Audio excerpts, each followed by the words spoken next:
세상 속에 하나님 나라 감추어진 위대한 성장. 본문 마태복음 13장 24절에서 43절.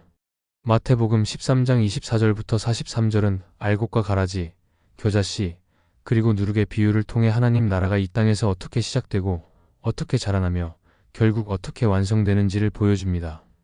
이 말씀은 세상 속에서 신앙을 지키며 살아가는 우리에게 큰 통찰을 줍니다. 1. 알곡과 가라지 인내와 기다림의 신앙 24에서 30절, 36에서 43절. 예수님은 하나님 나라를 좋은 씨를 밭에 뿌린 농부의 비유로 설명하십니다.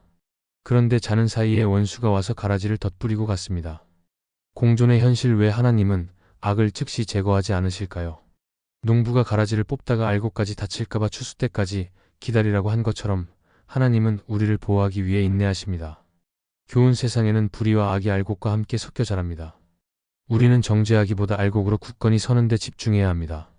심판은 주님의 영역이며 주님은 반드시 마지막 때의 의인과 악인을 가려내실 것입니다. 조급해하지 말고 믿음 안에서 기다리는 인내가 필요합니다. 2. 겨자씨 비유 작지만 놀라운 확장 31에서 32절. 겨자씨는 눈에 보이지 않을 정도로 작습니다. 하지만 그것이 심기어 나무가 되면 공중의 새들이 깃드는 커다란 안식처가 됩니다. 하나님 나라의 특징. 하나님 나라는 세상적인 힘이나 거대한 규모로 시작되지 않습니다. 작고 미미한 한 사람의 순종, 작은 기도 하나가 결국 하나님의 거대한 구원 역사를 이루어냅니다. 교훈. 나의 작은 헌신이 아무것도 아닌 것처럼 보일지라도 낙심하지 마십시오. 하나님은 그 작은 씨앗을 통해 당신의 나라를 확장해 나가십니다. 3. 누룩 비유. 보이지 않는 영향력 33절. 가루서 말 속에 섞인 작은 누룩은 겉으로 보이지 않지만 결국 반죽 전체를 부풀게 합니다. 영향력의 본질. 하나님 나라는 세상을 억지로 제압하는 것이 아니라 누룩처럼 세상 속으로 스며들어 변화시키는 것입니다. 진정한 그리스도인은 세상에 나가서 세상을 지배하려 하기보다 하나님의 사랑과 정의라는 누룩을 통해 세상을 부드럽고 생명력 있게 변화시키는 사람입니다. 결론. 당신은 어떤 씨앗이며 어떤 누룩입니까? 우리는 지금 악과 불의가 섞여 있는 세상이라는 밭에서 살고 있습니다. 때로는 가라지가 기승을 부리는 것 같아 낙심되기도 합니다. 하지만 주님은 말씀하십니다. 알곡으로 남으라. 작지만 겨자씨처럼 소망을 품고 보이지 않지만 누룩처럼 선한 영향력을 끼치라.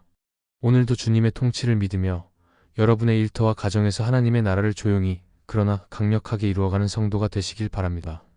기도. 하나님 아버지, 오늘 말씀을 통해 세상 속에서 우리가 어떤 모습으로 살아가야 할지 깨닫게 하시니 감사합니다. 주님, 불의와 악이 가득한 세상을 보며 때로는 조급해하고 정죄할 때가 많았습니다.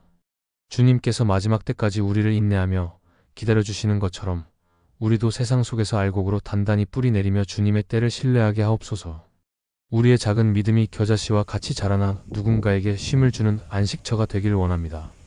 또한 우리가 세상에 나갈 때 눈에 띄는 화려함은 없을지라도 누룩처럼 스며들어 죽어가는 세상에 생명력을 불어넣는 영향력 있는 사람이 되게 하옵소서. 가라지가 섞인 세상이지만 오직 하나님의 통치만을 의지하며 오늘 하루도 거룩한 알곡으로 살아가길 원합니다. 우리를 통해 하나님 나라를 확장해 가시는 예수 그리스도의 이름으로 기도드립니다. 아멘.